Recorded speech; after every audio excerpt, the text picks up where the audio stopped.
여러분 다 자리에서 일어나 주시기 바랍니다. 2022년 7월 24일 성령 강림후 7번째 주일 예배를 하나님께 올려드리도록 하겠습니다.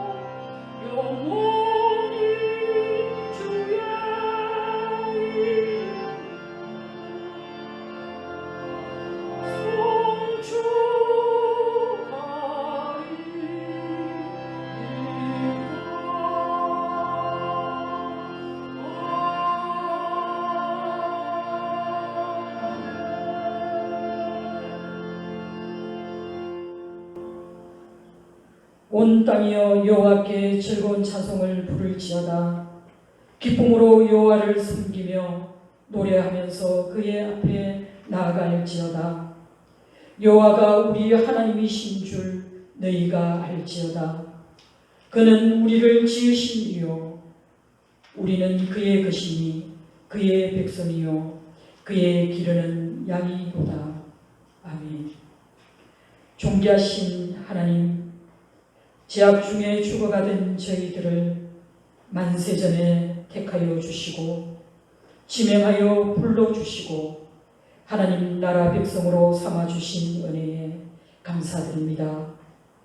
오직 하나님만이 우리의 구원자이시오 홀로 찬양과 경배를 받으시기에 합당하신 분이심을 고백합니다.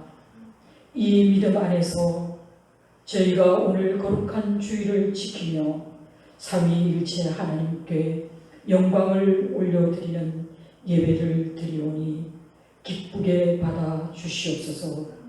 구원받은 성도들이 드리는 이 예배를 하나님 흠량하여 주시고 우리 모두에게 하늘의 만나와 신령한 은혜로 충만히 채워 주시옵기를 우리 주 예수 그리스도의 이름으로 기원합나이다.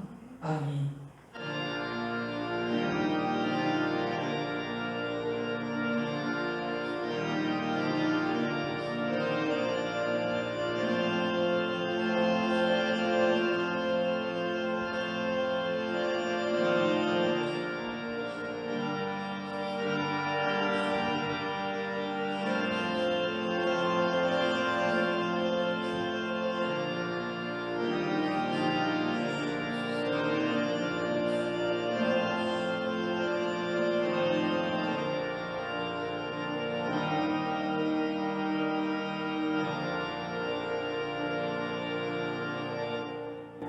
다 같이 참회의 기도를 드리도록 하겠습니다. 저희의 모든 아픔과 연약함을 담당하여 주시는 하나님, 주님께서 친히 선한 목자 되셔서 매일 매순간 저희를 보호하여 주시고 인도하여 주시는 것을 믿습니다. 그럼에도 불구하고 저희는 조그마한 시련 앞에서도 낙심하고 하나님의 권능과 승리를 의심하며 살아왔습니다. 환난을 만날 때에 기도하지 않으므로 하나님의 자녀가 된 특권을 잃어버린 채 살았습니다. 위급한 일을 만나면 예배와 찬송과 헌신을 포기한 채 우상 숭배에 매달리는 인간적인 도움을 찾아 세상 속에서 방황하였습니다. 하나님께서 저희의 인생에 시련을 허락하시는 것은 주님의 영광을 드러내며 우리에게 더 큰 믿음을 채워주시려는 것임을 잊은 채 살았습니다. 사랑의 하나님, 신실하신 주님, 우리의 믿음 없음을 불쌍히 여기시고 이 시간 전심으로 참여하는 마음으로 주님 발 앞에 엎드려 죄를 고백할 때에 사함의 은총을 베풀어 주시옵소서. 다 같이 참회의 기도를 드리겠습니다.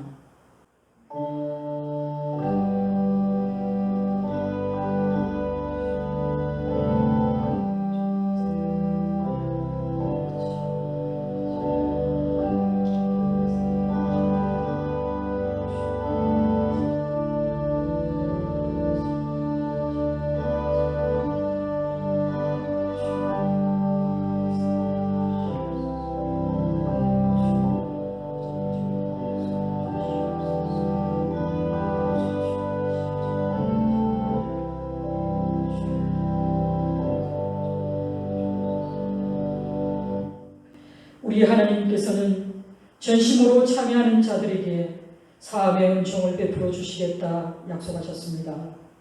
모든 사람이 죄를 범하였음에 하나님의 영광에 이르지 못하더니 그리스도 예수 안에 있는 속량으로 말미암아 하나님의 은혜로 값없이 의롭다 하심을 얻은 자 되었느니라.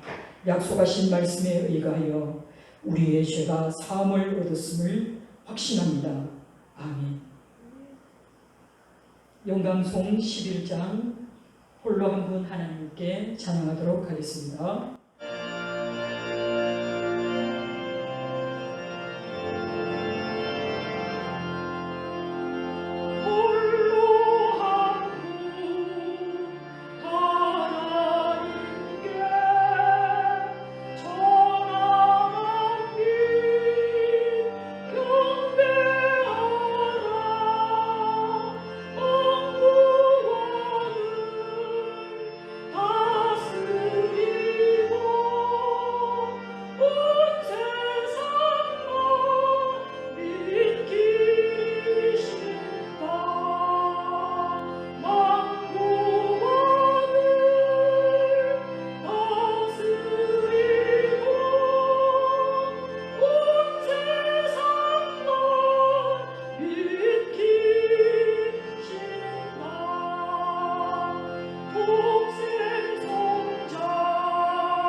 자리에 앉으시기 바랍니다.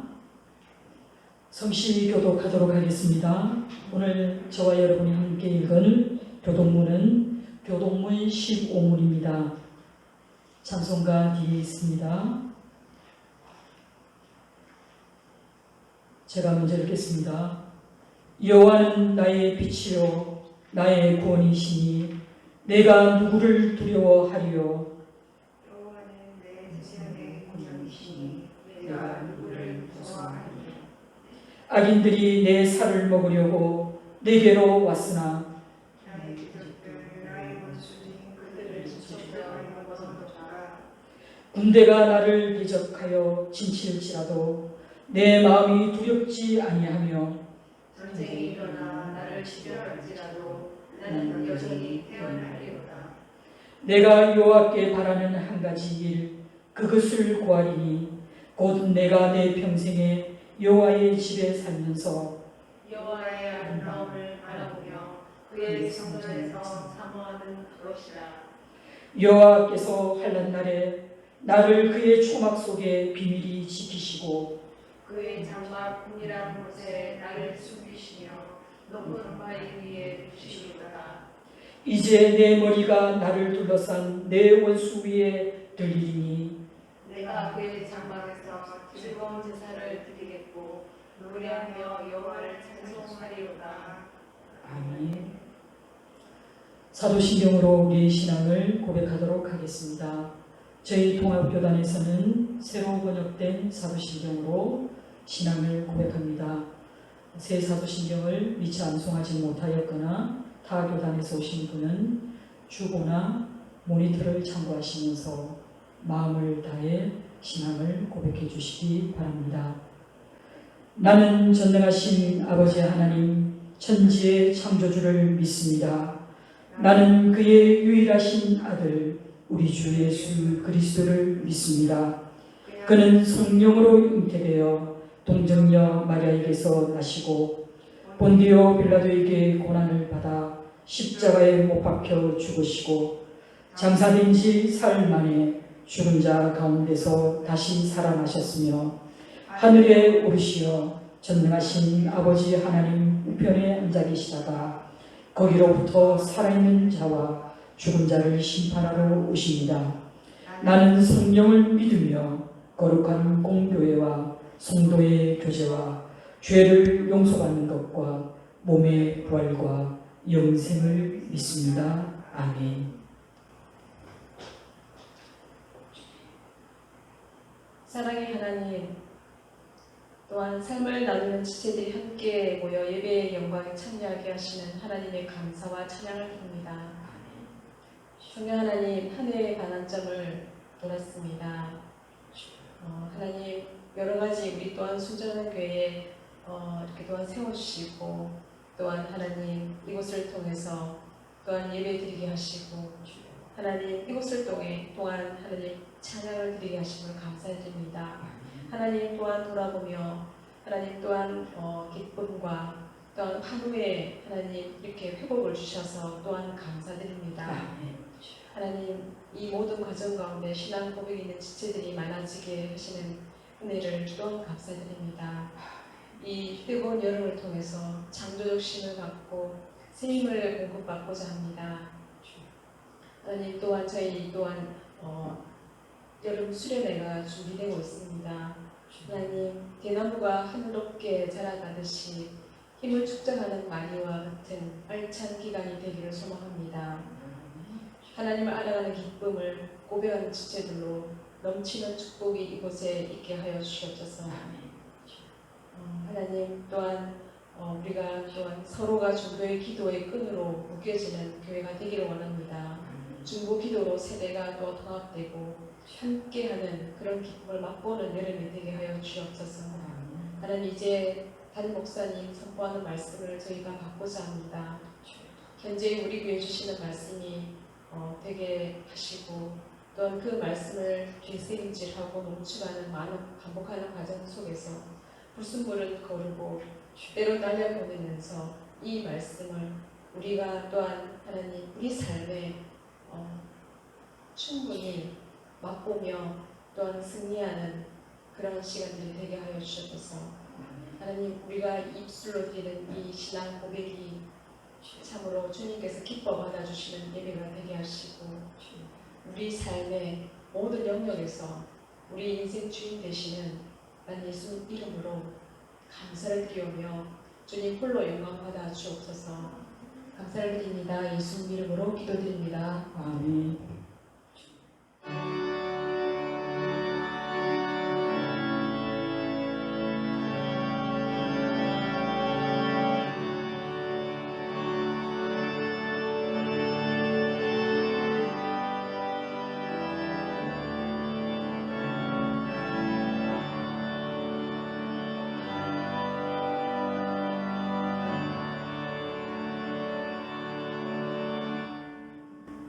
찬송가 272장 고통의 멍에 벗으려고 찬양하겠습니다.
교회 소식 전해드리겠습니다. 여러분 주보를 참고해 주시기 바랍니다.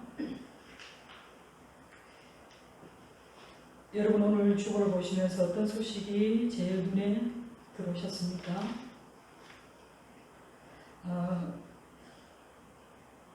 병으로 고통받으시던 이수론 성도님께서 금요일날 퇴원하셨습니다. 생사의 고비를 넘나드는 대수술 후에 그리고 정말 이제 죽음의 문턱에서 가족들이 비탄해하던 그 가운데 하나님께서 우리의 단식과 우리의 기도를 들으시고 회복을 가져다 주셨고 이제는 일상을 회복할 수 있을 정도로 많이 회복되어서 퇴원하게 되었다라는 기쁜 소식을 듣게 되었습니다. 우리처럼 이제 모든 것들을 다 회복하고 그리고 하나님을 마음으로 영접하고 그리고 또 일생 동안 하나님을 찬양하는 그런 예배자로 살아갈 수 있도록 여러분 중보 기도해 주시기 바랍니다. 연일 보도되고 있는 소식 가운데 코로나가 많이 확산되고 있다는 소식을 접할 때마다 마음이 좀 우울합니다. 이 시간들이 너무 길어지는 것 같아서 우리 성도들에게도 힘이 들 텐데요. 그래서 학위 수련회를 준비해서 우리의 시간이 다시 회복되고 또 하나님의 충만한 은혜를 누리는 시간을 갖고자 저희들이 1박 2일로 계획하였는데 이 시간들을 조금 수정해야 할 것 같습니다. 그래서 금요일에서 토요일날 하기로 했던 수련회를 토요일 한 날로 하겠습니다. 많은 아쉬움이 있지만 또 코로나가 극복되면 우리가 더욱더 친밀한 교제를 나누면서 함께 기뻐하는 그런 수련회를 드릴 날이 곧 올 줄 믿습니다. 수련회는 토요일날 오전 9시에서 저녁 8시까지 조금 일정을 빡빡하게 잡아서 타이트하게 그러나 충만한 은혜가 있는 그런 수련회가 되도록 준비하겠습니다. 준비하는 가운데 금요 기도회는 수련회를 위한 기도회로 모이고 있습니다. 직장이나 또 여러 가지 일들 때문에 미처 교회에 참석하지 못하는 분은 여러분이 있는 자리에서 생각나실 때마다 수련회 때 우리에게 행하실 하나님의 그 놀라우신 은혜를 기대하며 수련회를 준비하는 그런 시간이 되었으면 좋겠습니다. 구약의 숲 강좌가 잘 진행되고 있습니다. 그리고 여러분들이 그 카톡을 통해서 매일 만나 큐티 나눔을 하고 있는데요. 목회자로서 너무 기쁩니다. 여러분들의 나눔이 여러분들의 삶의 고백임을 제가 알기에 더욱더 기도하게 되는 그런 시간인 것 같습니다. 여러분들 그 나눔의 시간들을 멈추지 마시고 또 줄기차게 달려주시기 바랍니다. 그리고 구정민 선교사님의 사역과 한우들을 위한 중보 기도를 계속해 주시기 바랍니다. 그리고 돌아오는 화요일에는 제가 노예에 참석합니다. 우리 교회 홈피 제작과 관련되는 세미나가 있어서 부산 노예에서 제작과 관련되는 세미나가 있어 참석하게 됩니다. 잘 다녀올 수 있도록 기도 부탁드립니다. 그리고 여러분들 우리 교회 유튜브 보시면은 놀라지 않습니까? 저는 유튜브 조회수를 볼 때마다 너무 감사합니다. 이 세상 어딘가에서 누군가가 잠깐이라도 우리 교회를 클릭해서 들어와서 예배를 드린다는 것, 잠깐일지라도 혹은 또 너무 그 말씀이 감사해서 반복해서 듣는다 할지라도 이 모든 행위 가운데 우리 하나님의 충만한 은혜가 우리 교회에 있다는 것이 얼마나 감사하고 기쁜지 모릅니다. 여러분 많이 구독해 주시고 또 좋아요 눌러주셔서 우리 교회가 유튜브에서 항상 이렇게 상단에 뜰 수 있도록 도와주시면 감사하겠습니다.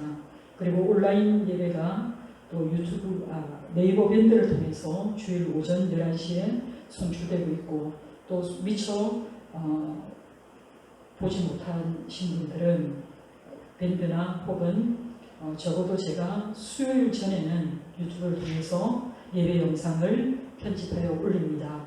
반드시 예배를 놓치지 마시기 바랍니다. 우리가 소망하는 예배 공동체로서 하나님께 예배하는 것이 우리 삶의 전부라고 생각하시고 예배의 시간을 그리고 예배의 자리를 놓치지 마시기 바랍니다. 나머지 광고는 주보를 참고해 주시기 바랍니다. 이제 하나님의 말씀을 받도록 하겠습니다. 가능하신 분들은 다 자리에서 일어나 주시기 바랍니다. 하나님 말씀하여 주소서. 우리가 듣겠나이다. 이것은 하나님의 말씀입니다. 마가복음 1장 21절에서 28절 말씀을 저와 여러분이 한 절씩 교독하도록 하겠습니다. 마가복음 1장 21절에서 28절 말씀입니다. 성경은 반드시 여러분이 찾으셔야 합니다. 그들이 가버나움에 들어가니라. 예수께서 곧 안식일에 회당에 들어가 가르치시매 모든 사람이 그의 본에 놀라니 이는 그가 가르치시는 것이 원에 있는 자와 같고 서기관들과 같지 아니함이라. 마침 그들의 회당에 들어온 귀신 들린 사람이 있어 소리 질러 이르되 나사렛 예수여, 우리가 당신과 무슨 상관이 있나이까? 우리를 멸하러 왔나이까? 나는 당신이 누구인 줄 아노니 하나님의 거룩한 자니이다. 예수께서 꾸짖어 이르시되 잠잠하고 그 사람에게서 나오라 하시니 더러운 귀신이 그 사람에게서 경련을 일으키고 큰 소리를 지르며 나오는지라. 다 놀라서 서로 물어 이르되 이는 어쩌미냐. 권위 있는 새 교훈이로다. 들어온 귀신들에게 명한즉 순종하는도다 하더라. 예수의 소문이 곧 온 갈릴리 사방에 퍼지더라. 아멘. 하나님 감사합니다. 자리에 앉으시기 바랍니다.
오늘 우리에게 주신 하나님의 말씀은 마가복음 1장 21절에서 28절 말씀입니다.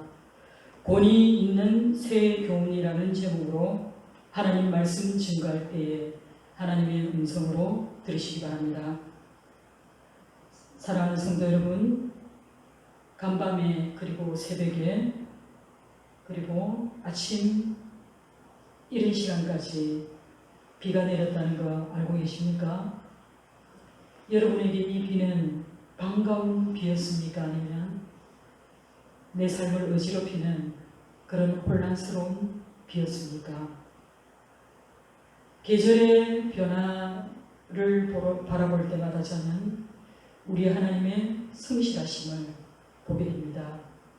이 비가 충만히 세상을 적시고 난 뒤에 또한 태양이 아주 장렬할 것입니다. 그러면 세상 가운데에는 그 어마어마한 습도들이 온 세상의 만물들을 품어낼 것이고 그리고 또 그 아래로는 충분한 수분이, 그리고 위로는 충분한 햇살이 나무와 꽃들을 변화시킬 것입니다. 나무에는 꽃이 피고 지는 가운데 열매를 맺을 것이고, 그 열매들은 한없이 탐스럽게 연걸어가 우리의 마음까지도 넉넉히 채울 줄 믿습니다. 어쩌면 우리의 삶 가운데에서도 이렇게 봄, 여름, 가을, 겨울이 있습니다.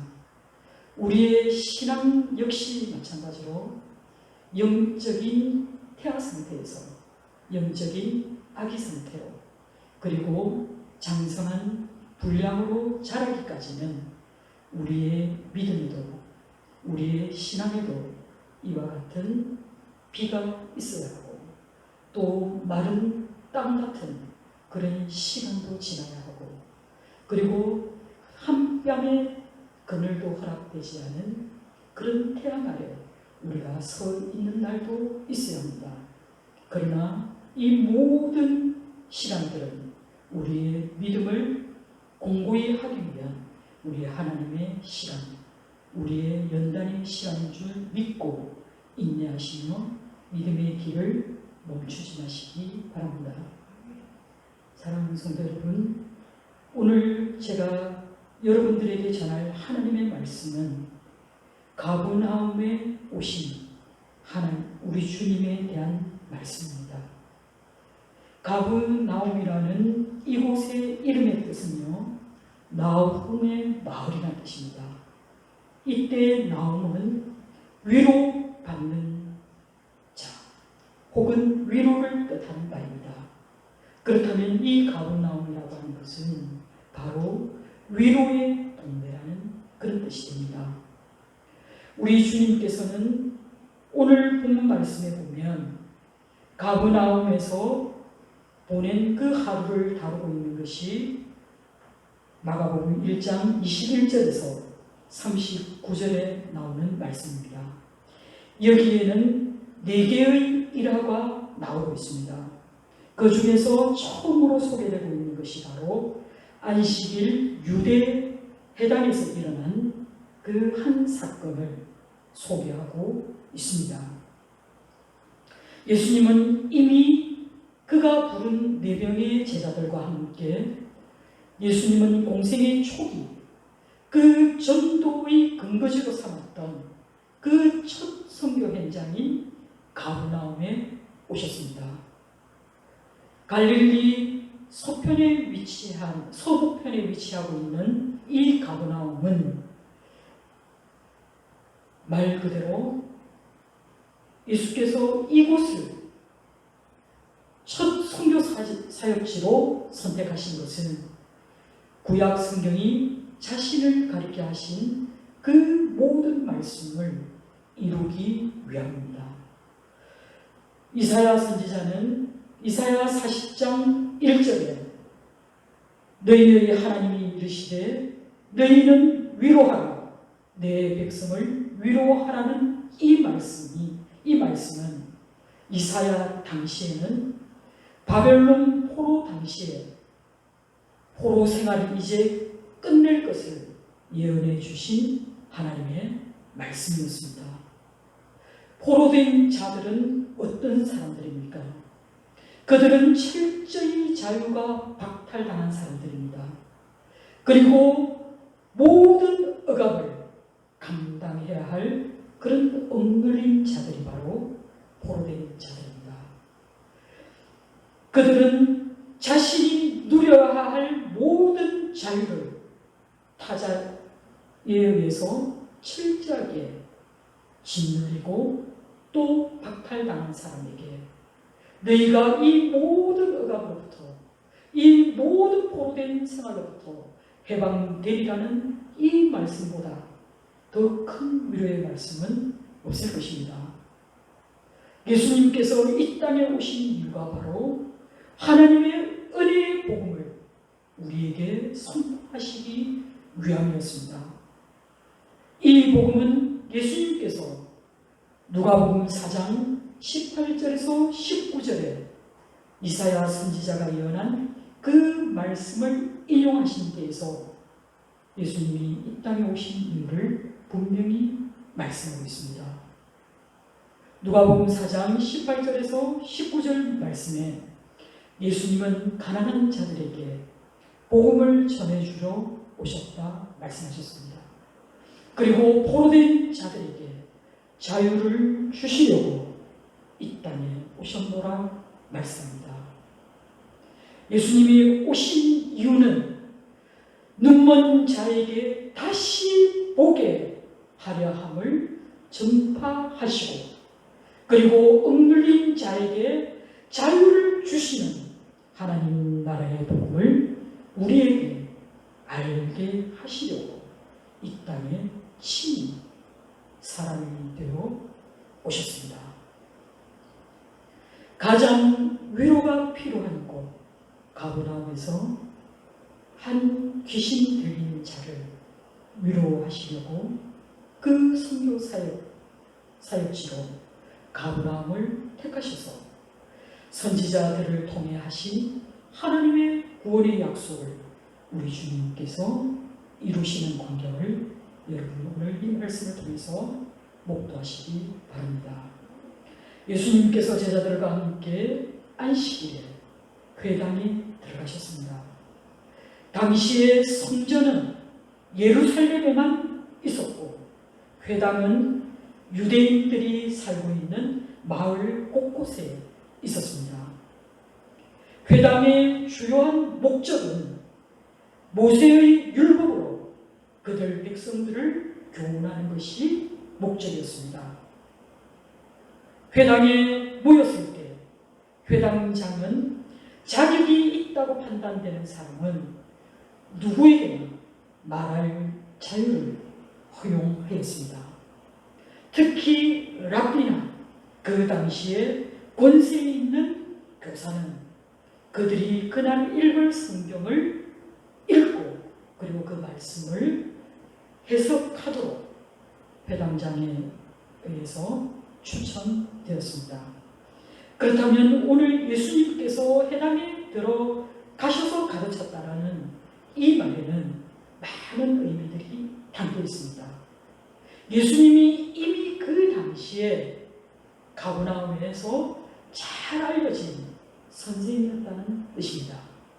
그리고 예수님이 가르치는 이 행위는 과거부터 일상적으로 그 회당에서 계속되었음을 보여주는 대목이기도 합니다. 예수님께서 유대 회당에서 입을 열어 말씀을 가르쳤을 때에 사람들의 반응이 어떻습니까? 그들은 깜짝 놀라며 예수께서 전하시는 그 말씀에 압도당했습니다. 본문 22절에 보면 무사람이 그의 교훈에 놀라니 이는 그가 가르치는 것이 거리 있는 자와 같고 서기관들과 같지 않았음이로라 라고 말씀하고 있습니다. 예수님이 도대체 무엇을 가르쳤길래 그들은 놀랬다고 얘기합니다. 이것을 원어로 해석하면요, 예수님의 말씀을 들었을 때 이들은 강한 충격을 받았다는 뜻입니다. 강한 충격으로 정신이 멍했다라는 뜻을 담고 있습니다.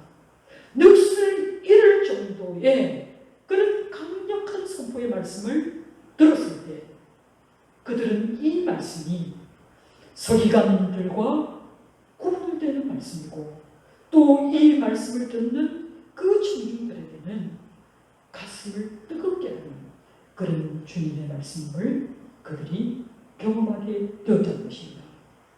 예수님의 말씀은 서기관들이 전하는 말씀과 차원이 달랐습니다.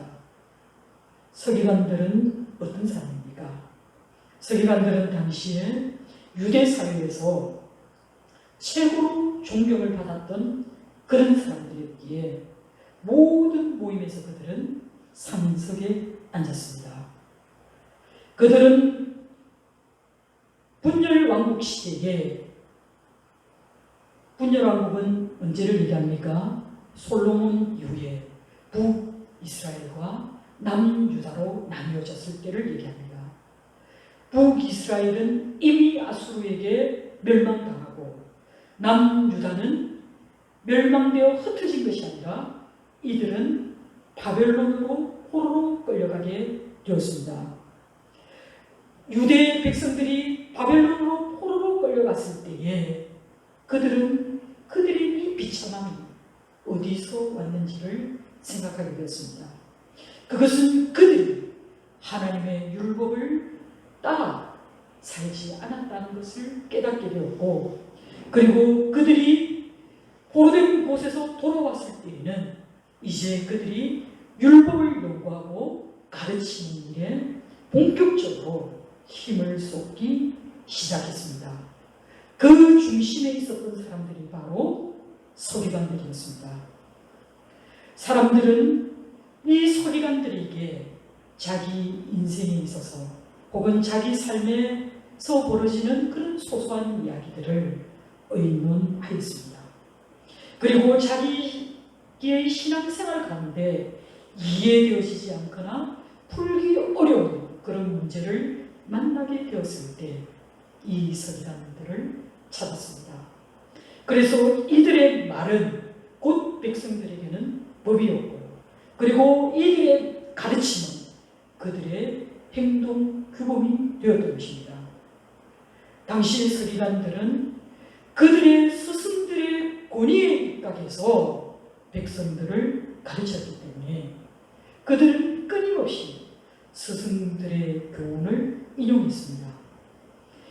그래서 이들은 주로 율법에는 이렇게 말해왔다라는 상투적인 언어로, 또 누구누구는 우리의 전통은 장로의 유전에는 이렇게 말씀되어 왔다라는 상투적인 언어로 그들을 가르쳤기 때문에 그들의 결론은 늘 먹히거든요. 스승들의 교훈과 결말을 끊임없이 반복할 뿐이었습니다. 그런데 예수님의 교훈은 어떻습니까? 예수님의 교훈은 전혀 새로운 것이었습니다. 너희가 알고 있는 율법은 이러하지만 나는 너희에게 이렇게 말한다 라는 것이 예수님의 교훈이었습니다. 이 말은 예수님이 율법을 새롭게 하실 만큼, 율법의 정신을 새롭게 우리에게 깨우쳐 주실 만큼 그 말씀은 새롭고 권위 있는 말씀이었음을 의미합니다. 율법이 이러할진대 예수님이 과감하게 율법은 너희에게 이렇게 가르쳤지만 나는 너희에게 이렇게 말한다라고 얘기할 때 이것은 얼마나 그들에게는 충격적인 말씀으로 다가왔을지 감히 짐작할 수 있는 표현입니다. 예수님은 기존의 율법을 강조하시면서 또 이 율법을 재해석함으로써 율법 속에 담겨있는 그 하나님의 진정한 뜻을 그들에게 가르쳐주기 원했습니다. 예수님의 말씀을 들은 청중들은 큰 충격과 그 놀라움을 금할 수 없었습니다. 그래서 그들은 그 당시에 이름 꽤나 날렸던 그런 권세자들이나 서기관과는 전혀 달라도 너무 다른 그런 예수님의 말씀을 들었을 때 이 말씀은 권위 있는 세교로 받아들일 수밖에 없었습니다. 예수님의 말씀 속에는 새로운 비전과 생명을 주시는 그런 신적인 권위가 깃든 가르침이 충만하였습니다. 지금까지 그들이 경험하지 못했던 참으로 놀랍고 그리고 거부할 수 없는 그 교훈이 말씀 속에 녹아 있음을 그들은 듣고 놀라지 않을 수 없었던 것입니다. 예수님의 권위에 대해서 복음서들은 예수님이 이 땅에서 권위를 가지시고 권세를 가지고 말씀하였다고 기록합니다. 사실 예수님의 말씀을 들었던 사람들은, 그리고 예수님의 기적을 보았던 그런 사람들은 예수님의 권세에 압도되고 또 매우 놀랐습니다. 예수님은 바람과 파도에 대해서도, 그리고 굶주리고 병든 사람들에 대해서도, 심지어는 귀신들에 대해서도 초자연적인 능력을 행사하시는 그런 권능의 주님으로 그들에게 권위 있게 가르치시고, 이 권능의 이적을 통해서 그가 누구인가를 백성들이 깨달아 알기를 원하셨습니다. 예수님의 가르침은 하나님의 뜻을 사람들에게 정확하게 그리고 완전하게 전달하는 것이었습니다. 사랑하는 성도 여러분, 그러나 우리가 또한 여기서 놓쳐서는 안 될 것이 하나 있습니다. 그것은 예수님께서 언제나 사람들이 그분의 구속의 말씀을 들을 기회도 주셨고, 또한 그들이 그 말씀을 거절할 수 있는 바로 선택의 자유를 그들에게 주셨다는 겁니다. 강제하지 않는다는 겁니다. 예수님은 사람들의 반응을 강요하거나 강제하지 않으셨습니다. 그는 오직 하나님의 말씀의 능력으로 그들이 이 말씀 앞에 순종하기를 원하셨습니다. 듣는 자들이 하나님에 대하여 자유로이 반응할 수 있도록 그 선택의 자유를 우리 주님이 허락하셨습니다. 우리가 선한 의지로 세상의 관습을 따라 악을 도모할 수도 있지만, 하나님의 성품을 받은 자로서, 하나님의 선한 의지를 닮은 자로서 우리가 선한 것을 택하여 나아가기를 우리 하나님께서, 우리 주님께서 원하시고 계신다는 겁니다. 이것은 달리 얘기하면 우리의 모든 선한 의지 속에 우리가 하나님을 진정으로 사랑하는 그런 사람들로 우리가 세워져 가기를 원하신다는 말씀이기도 합니다. 우리에게 주신 이 선택의 자유는 우리의 책임이기도 하고, 동시에 우리가 하나님의 사람으로서 누릴 수 있는 특권이기도 하다는 사실을 여러분 반드시 기억하시기 바랍니다. 사람들은 예수님의 말씀에서 서기관들을 능가하는 그 권위를 보았습니다. 예수님의 권위는 말에서 그치는 것이 아니라 그 말을 뒷받침하고 있는 그 증거에서 더욱더 분명해졌습니다. 그것이 바로 회당에서 만난 그 더러운 귀신 들린 자를 치유하신 사건을 통해서 이를 증거하고 있는 것입니다. 여러분, 그런데요, 참 재밌는 사실은 지금 귀신 들린 자가 어디에 있습니까? 회당 안에 있습니다. 근데 이날은 어떤 날입니까? 안식일입니다.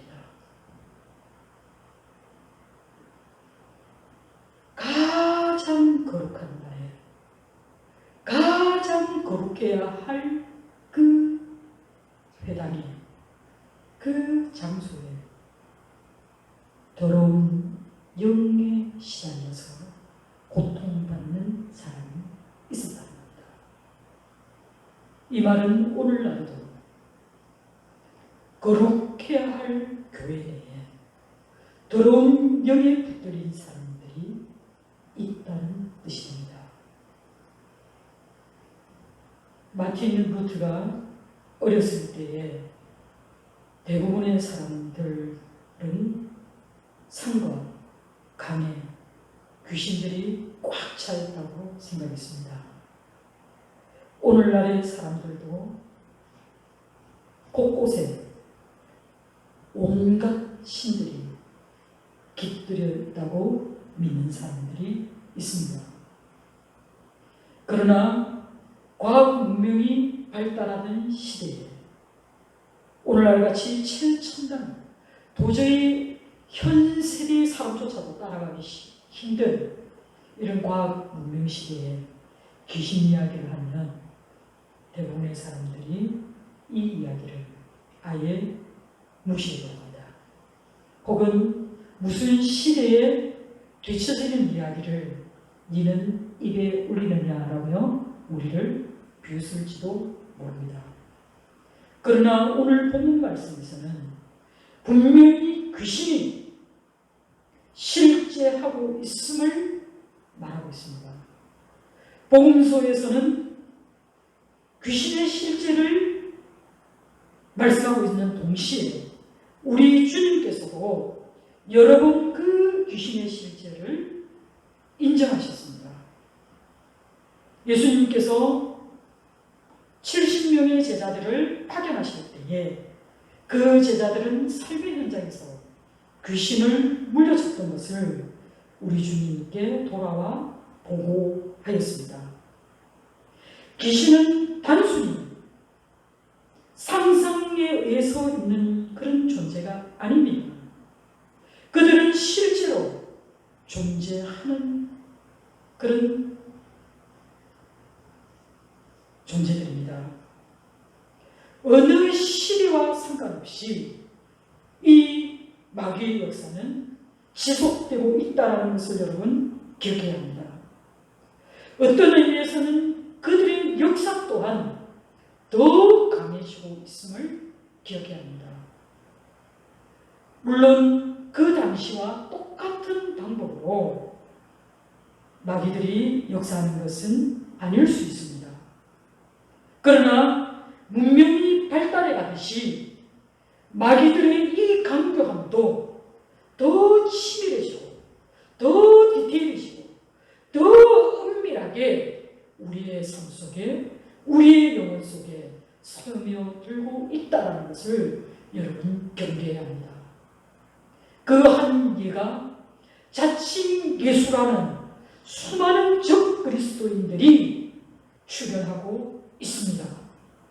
그리고 우리 주변에는 이단이 득세하고 있다는 것을 우리는 목도하고 있습니다.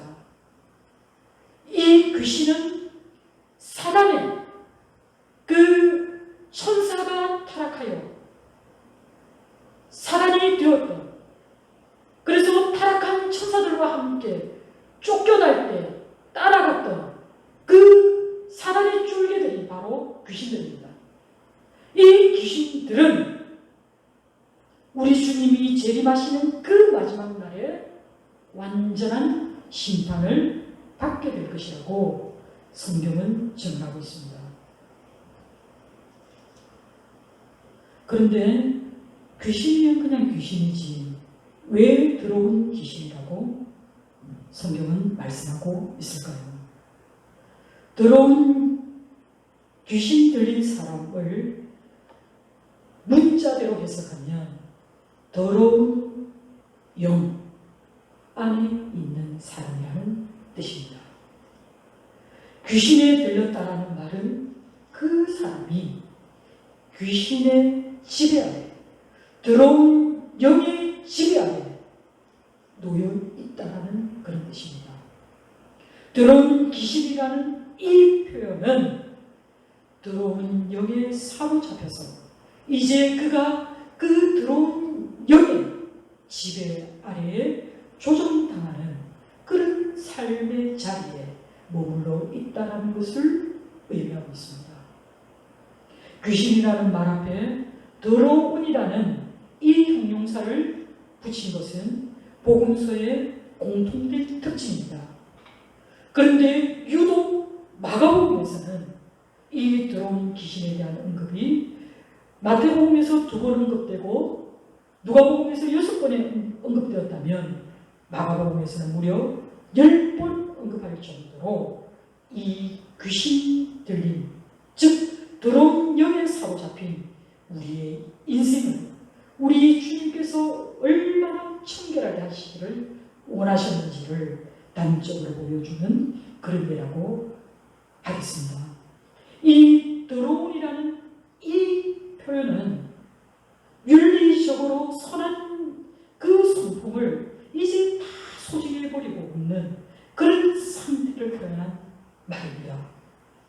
그래서 이 더러운 영, 즉 더러운 귀신은 극단적으로 극도로 부패해 있는 그런 영적 상태를 말씀하고 있는 것입니다.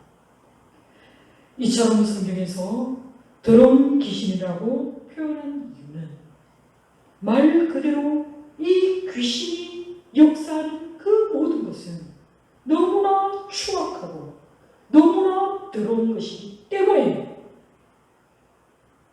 이 더러운 귀신에 지배당한 사람들은 악한 가운데 공허할 수밖에 없고 많은 것을 가진 듯하지만 그 탐욕을 멈출 수 없고 그리고 그들은 호색하고 그리고 그들은 삶이 너무나 허허로워서 절망에 이르기도 하고 또한 사나운 성품을 여과없이 드러내서 세상 속에서는 폭력으로 사람들을 맞들이는 그런 지경에 놓인 그런 사람들로 귀신이 역사하기 때문입니다.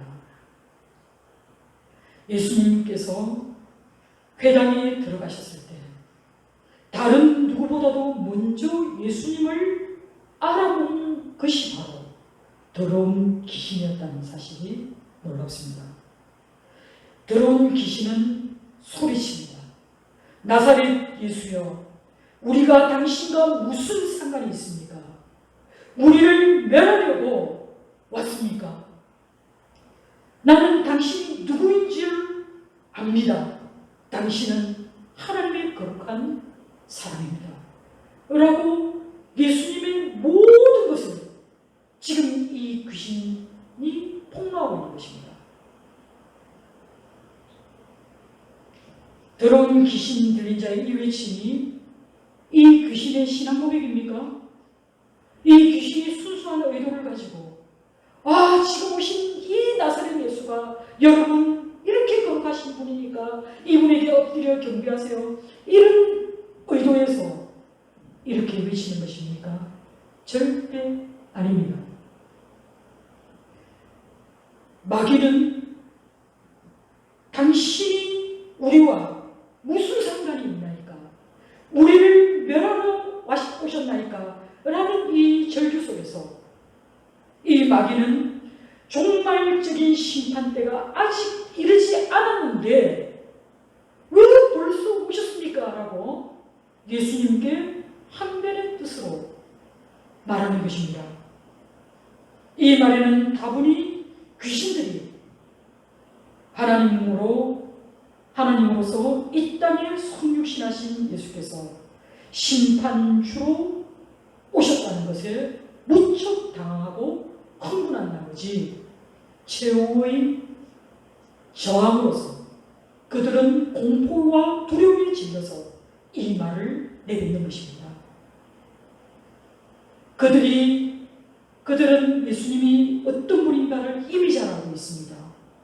예수님은 성령에 의해서 잉태되었고 그리고 위대한 사역을 성취하기 위해서 하나님께 성별되어 구분된 자로서 이제 마지막 때에 그들을 심판하실 그런 하나님의 아들이심을 귀신이 먼저 알아보고 하나님의 거룩한 자라고 말하고 있었다는 것은 이 귀신들이 예수님의 무죄하심과 그리고 예수님이 신성을 지니신 분이시고 또 예수님이 하나님 메시아라는 것을 그들 스스로가 시인하는 그런 고백인 것입니다. 사랑하는 성도 여러분, 이들의 외침은 신앙 고백이 아닙니다.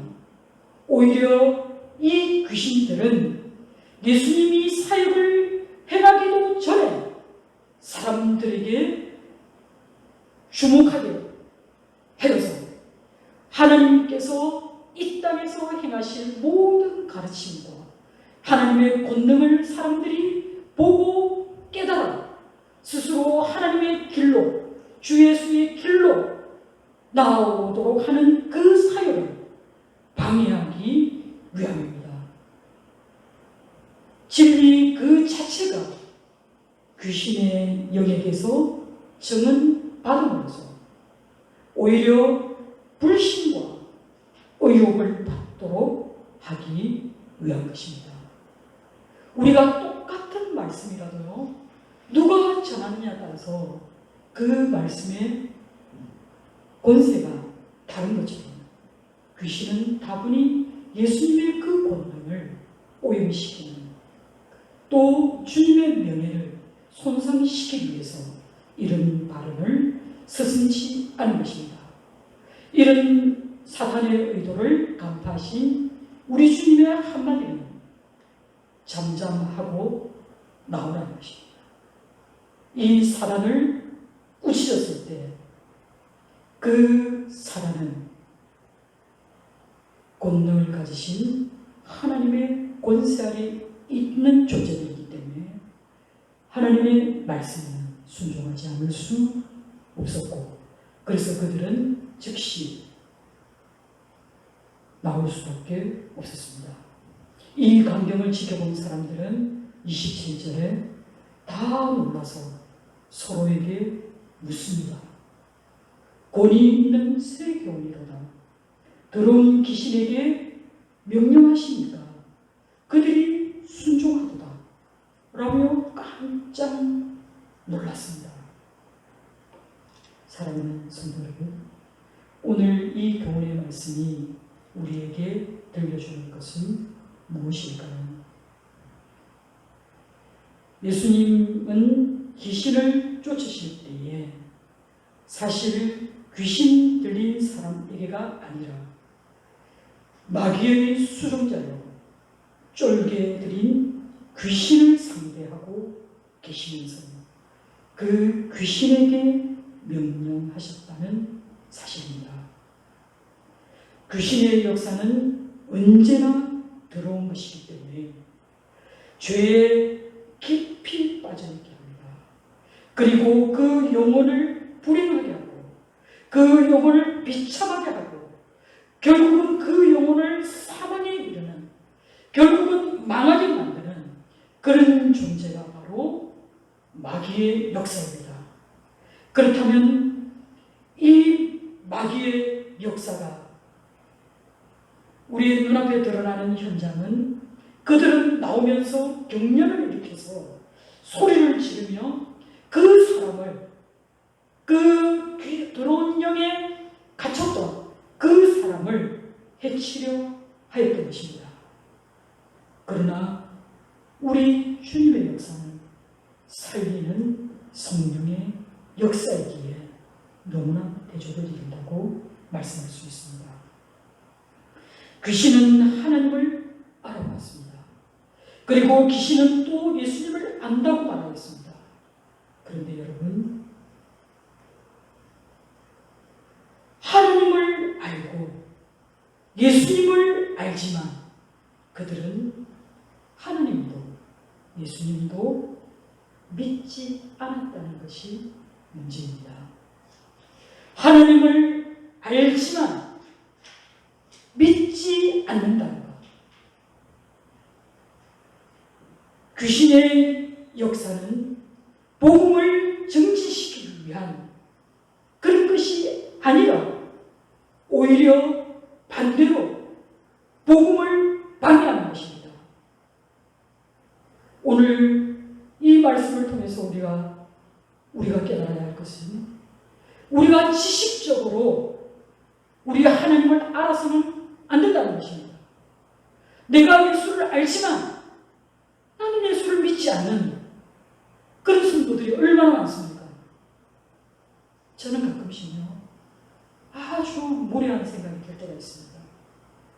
그것이 뭐냐면, 혹시 나의 삶은 교회 안에 있는 비그리스도인들을 전도하는 것이 아닌가 라는 생각을 할 때가 있습니다. 기분 나쁘죠? 기분 나쁘죠? 내가 교회 다닌 지가 얼마인데, 얼마나 오래됐는데, 내가 다녀도 목사님보다 더 오래 다닌 상태인데, 내가 하나님 말씀을 읽어도, 내가 1년에 성경을 몇 번씩이나 통독하는데, 그래서 예수님을 믿습니까? 예수님을 알고 하나님을 안다고 귀신도 말합니다. 그러나 귀신은 하나님을 믿지 않습니다. 사랑하는 성도 여러분, 성도는 신학적인 지식,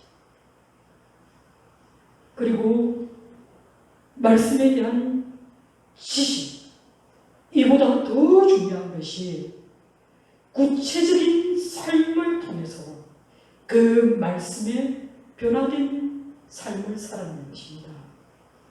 예수님의 가르침에 크게 놀란 이유는 그저 공허하기 짝이 없던 그런 말로만 증거되어지던 그 서기관들의 말과 그 유대 지도자들의 그 행함 없는, 오로지 그들을 가르치고 다그치고 정죄하는 그 말씀에 머물러 있던 그런 것이 아니라, 예수님의 말씀은 권세가 있고 그 말씀에 생명력이 넘치는 그런 교훈의 말씀이었기 때문에 그들은 예수님의 말씀을 들었을 때에 놀라면서 도대체 이 말씀이 무슨 말씀인가? 라고 그들은 서로에게 묻기 시작했다는 것입니다.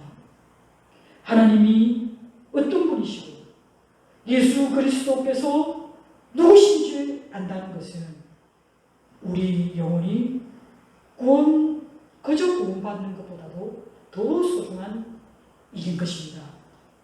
가버나움 해당에 귀신 들린 사람은 예수님을 향해 당신이 누구인 줄 내가 안다고 얘기합니다.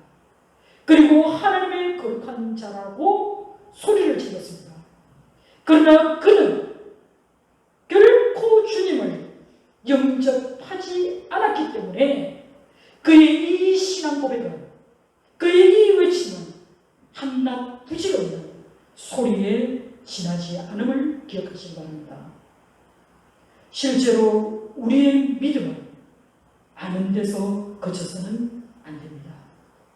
믿음이라고 하는 것은 진정으로 주의 말씀을 우리가 마음으로 받아들이고 삶으로 살아내는 것이 바로 우리가 주님을 믿는다라고 얘기하는 그 믿음인 것입니다. 그래서 사도 야고보는 행함이 없는 믿음의 소유자들을 질책하면서 야고보서 2장 19절에 이렇게 말씀합니다. 네가 하나님은 한 분이신 줄을 믿느냐? 잘하는도다. 귀신들도 믿고 떠나니라 라고 말하였습니다.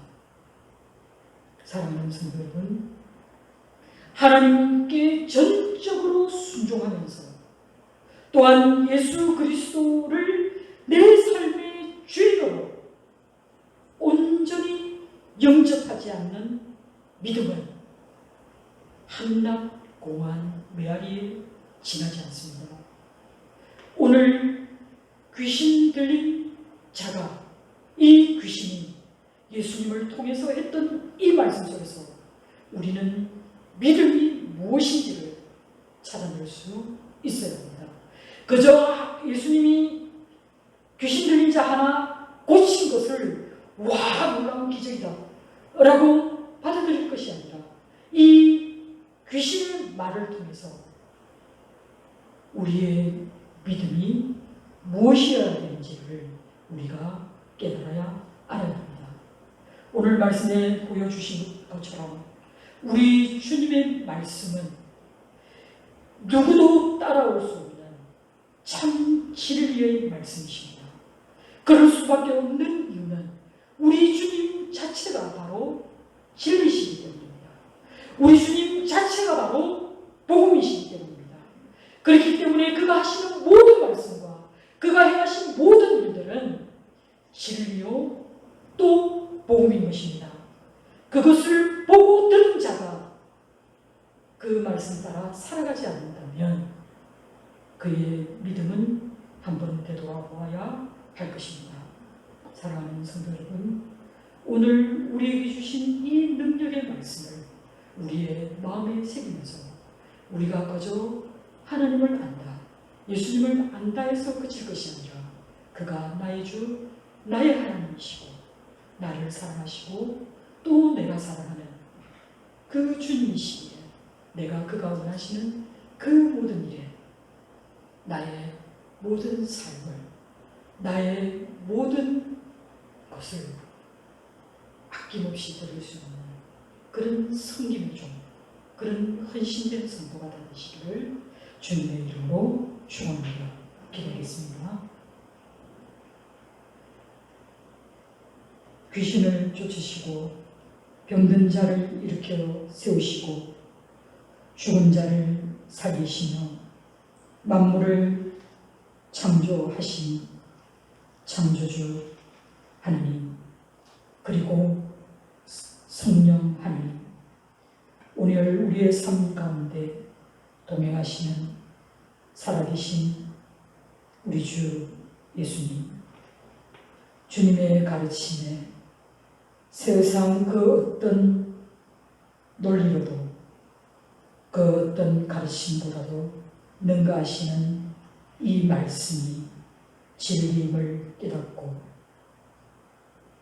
당황하지 않고 다시는 죄의 길에 서지 않고 다시는 더러운 영의 지배 아래에 있지 않고 오직 성령 하나님께서 가르쳐 주신 대로 우리 주님의 길을 걸어가는 성도의 삶을 살아가게 하여 주시옵소서. 오늘도 귀한 말씀 우리에게 들려주셔서 감사합니다. 예수님의 이름으로 기도드립니다. 아멘.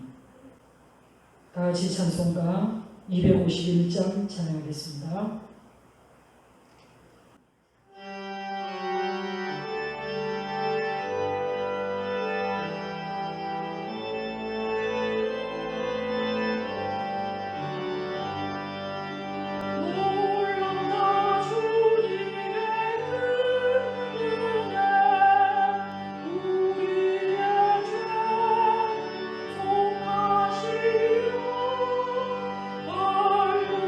십자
풍성한 은혜를 주시는 하나님, 우리의 각자의 삶의 자리를 돌아보시는 하나님, 지치고 사는 심령들을 위로하여 주시기를 원하시는 하나님, 한 주간의 삶과 또 지나온 시간들을 생각하면 어느 한순간도 우리 하나님, 우리 손을 놓으신 적 없고 우리 하나님께서 우리의 믿음을 돌보아 주시려고 얼마나 많은 일들을 먼저 행하셨는지 알게 됩니다.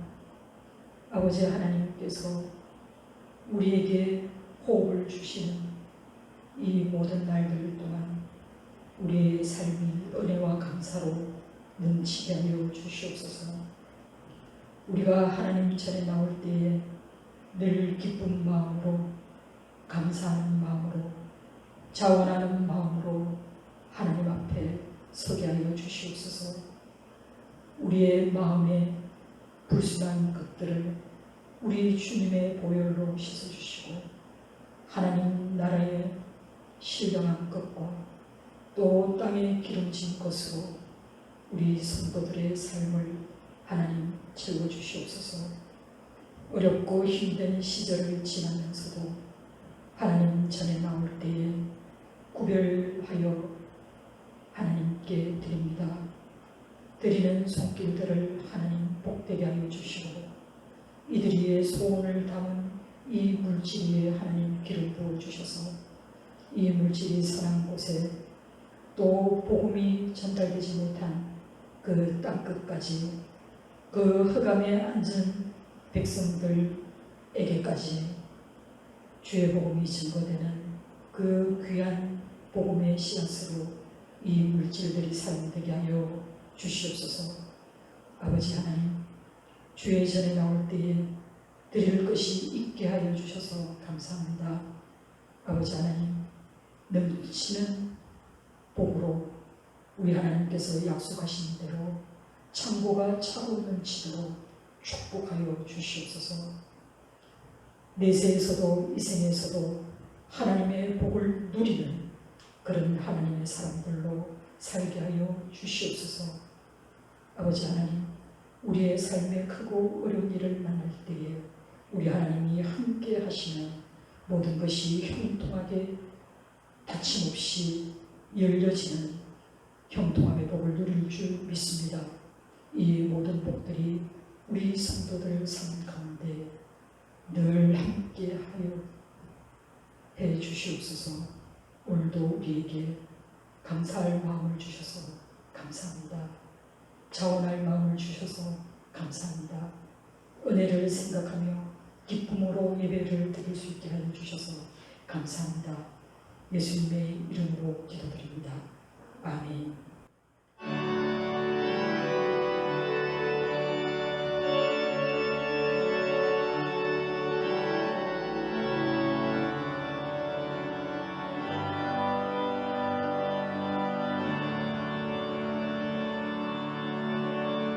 자리에 일어나셔서 파송의 장성을 드리도록 하겠습니다.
지금은 우리 구주 예수 그리스도의 은혜와 하나님 아버지의 만극하신 사랑하심과 성령 하나님의 감화감동 교통하심의 역사가 하나님을 알고 예수님을 알고 또 우리 주님이 전하신 그 복음 따라 우리의 삶 가운데 믿음으로 행함이 있는 삶을 살아가기로 작정하는 성도들의 머리머리 위에 이들의 가정과 이들의 직장과 이들의 삶의 모든 지경 위에 삼위의 은총 지금으로부터 영원할지어다.